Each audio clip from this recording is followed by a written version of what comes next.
हम फख्र से कहते हैं हमारे है सहाबा, वल्लाह हमें जन से प्यारे हैं सहाबा। उस चांद जो रोशन हुआ बदहा की उफ़क़ पर, उस चांद के ताबंद सितारे हैं सहाबा। চাঁদের পাশে তারকাগুলো যেমন নবীর সান্নিধ্য পায়া যারা সাহাবী হইছে তাদের ঈমান হলো, খাতমে নবুয়তের পাশে তাদের ঈমানের ঝলকটা হলো তেমন। আল্লাহর রাসূল বলেন, আসহাবি কান্নুজুম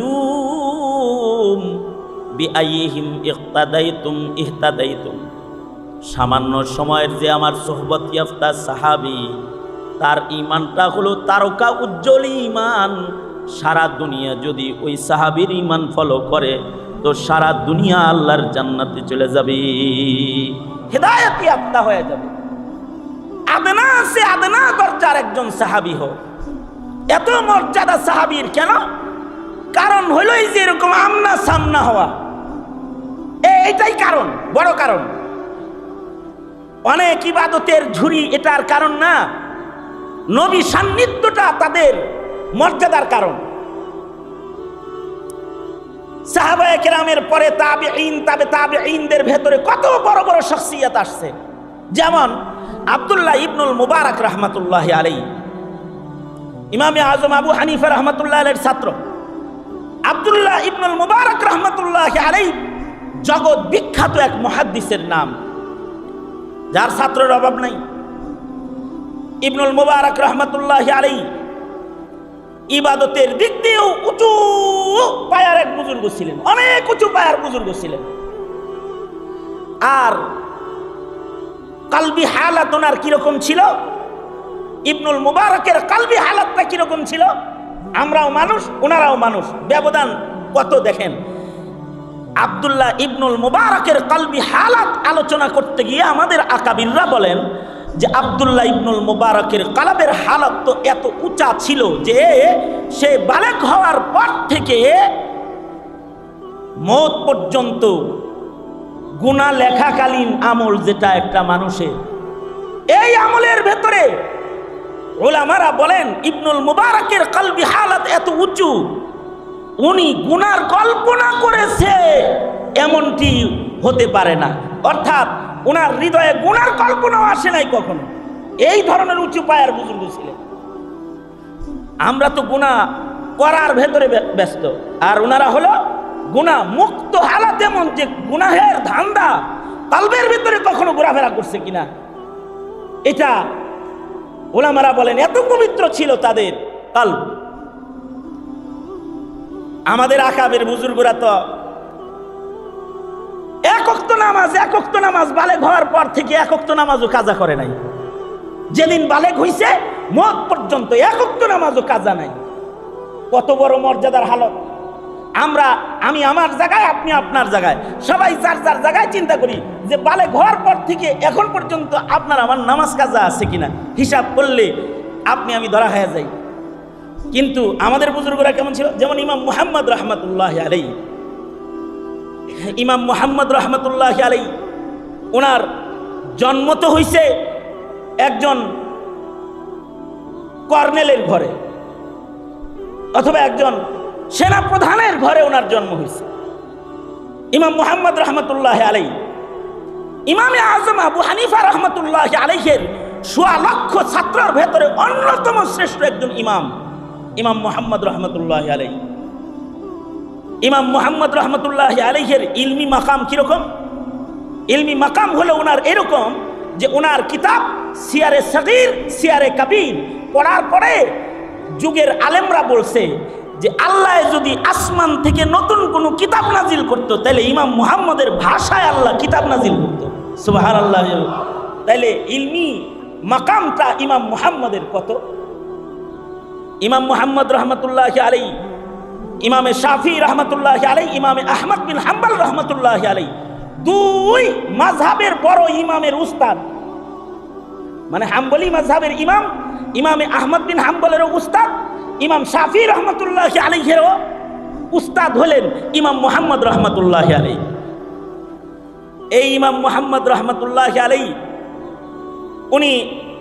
ওনার মা ওনাকে আলেম বানাবে, এই কারণে ইমামে আজম আবু হানিফা রহমতুল্লাহি আলাইহির কাছে লয়ে গেছে। ইমামে আজম আবু হানিফা রহমতুল্লাহি আলাইহি ওনার চেহারাটা দেখেই বলতেছে, কি জন্য আইসা? ইলম শিখতে আসছি। তো বললেন, হাফিজতাল কোরআন, হাল হাফিজতাল কোরআন, তুমি কি কোরআন মুখস্থ করেছো? না, কোরআন মুখস্থ করি নাই। আমরা প্রথম কোন মাসআলার ব্যাপারে যে দলিল দেই সেটা নাস্তাদিল্লু বিল কোরআন, কোরআন দিয়া দলিল দেই। এই কোরআনে তোমার মুখস্থ নাই, তো তুমি আমার কাছ থেকে কি শিখবা? যাও, এক ধমক দিয়ে উঠাই দিছে। ইমাম মুহাম্মদ রহমতুল্লাহি আলাইহির সামানে জীবনী পড়লে পাওয়া যায়, ইমাম মুহাম্মদ রহমতুল্লাহি আলাইহি এই ইমাম আজমের বাড়ির থেকে উঠে যে চলে গেছেন, 6 দিন 7 দিন পরে আবার আইসা ক্লাসে আইসা বসে পড়ছে। কয়দিন পরে? 7 দিন পরে। হাফিজতুল কোরআন ঢুইকাই বলতেছে, আসসালামু আলাইকুম ইয়া ইমাম, হাফিজতুল কোরআন, মুহাম্মদ কোরআন মুখস্থ করে ফেলেছে, এবার আপনার ক্লাসে বসার উপযুক্ত হয়েছে। তো বসা বলি, বসা বসে পড়ছে। দেখেন, বৈশাই ইমামে মুহাম্মদ রহমতুল্লাহি আলাইহি ইমামে আজম আবু হানিফা রহমতুল্লাহ আলাইহিকে প্রশ্ন করতেছে, বৈশাই প্রশ্ন করতেছে। কি প্রশ্ন করতেছে? 1 নম্বর প্রশ্ন। 1 নম্বর প্রশ্ন হলো, এই জীবনের পয়লা ইমামে আজম আবু হানিফার ক্লাসে বসছে ইমাম মুহাম্মদ, বৈশাই প্রশ্ন একটা মাইরা দিছে। প্রশ্ন হলো, হুজুর, কোনো বাচ্চা যদি এশার নামাজ জামাতে পড়ে, কোনো বাচ্চা যদি, এই আওয়াজ শুনতে পান তো? বুঝেন তো? বুঝেন তো? বোঝা যায় তো? তা কোনো বাচ্চা যদি এশার নামাজ জামাতে পড়ে, আর যদি মাঝরাত্রে তার ইহতিলাম হয়, তার যদি স্বপ্নদোষ হয়, মাঝরাত্রে যদি সে বালেগ হয়,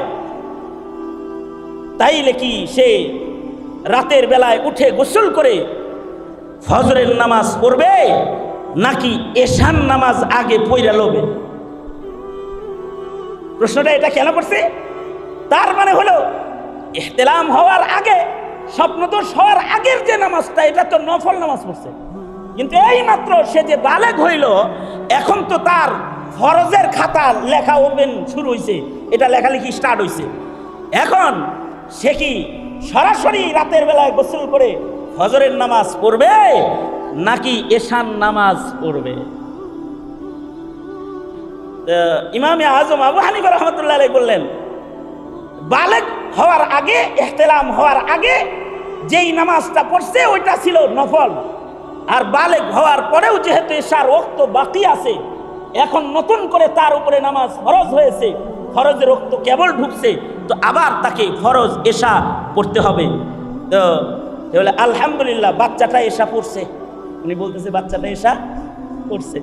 তার মানে হলো, মানে উলামারা বলেন, একদিক দিয়ে ইমাম মুহাম্মদ বালেগ হইছেন, পরের দিন মুজতাহিদ হওয়ার জন্য আর এক মুজতাহিদের সহবতে যায় বসছেন।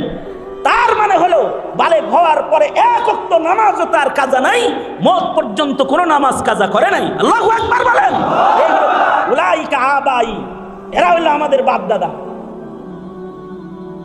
মাযহাবী অথবা দেওবন্দি আলেমদের বাপ দাদার ইতিহাস হলো এরকম, দাড়ি ছাটা ইতিহাস না, নামাজ ছাড়া ইসলামের কল্পকাহিনী বলার ইতিহাস না, খালি শিক্ষার বড়াইয়ের ইতিহাস না, আমলি জিন্দেগির ইতিহাস।